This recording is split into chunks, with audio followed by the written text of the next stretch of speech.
Hello friends, স্বাগত আমার Facebook page বইয়ের দেশে। আজ এমন একটি উপন্যাস নিয়ে আলোচনা করব যে উপন্যাসটি আমি পড়ার পর যখন চুপ করেছিলাম, ভাবলাম যে কী করে লড়াই করতে পারি এরকম জীবন যুদ্ধে, তাও কি আবার একজন নয়, দুজন নিয়ে। প্রেক্ষাপট আফগানিস্তানের সোভিয়েত ইউনিয়নের বিরুদ্ধে লড়াই প্রেক্ষাপট। সেই রকম জায়গায় দাঁড়িয়ে যেখানে তালিবানি শাসন আসতে চলেছে, তালিবানরা একযোগে সোভিয়েত ইউনিয়নের বিরুদ্ধে লড়াই করতে চলেছে, ঠিক সেই সময় দুটো মেয়ে উঠে আসে।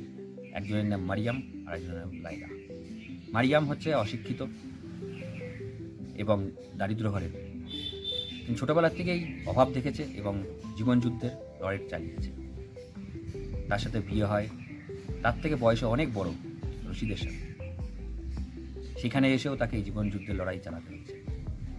কিন্তু লাইলা, তিনি তো শিক্ষিত, পয়সা ঘরের মেয়ে।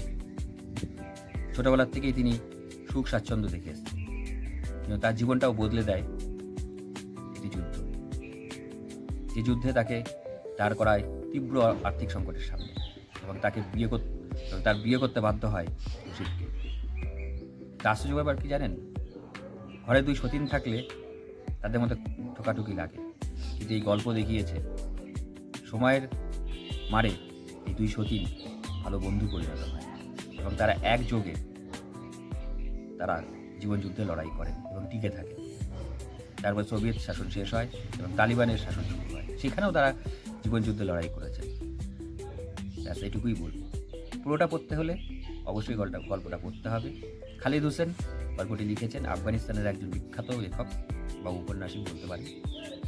তার এই লেখা বইটির নাম হচ্ছে দ্য 1000 স্প্লেন্ডেড অফ সান।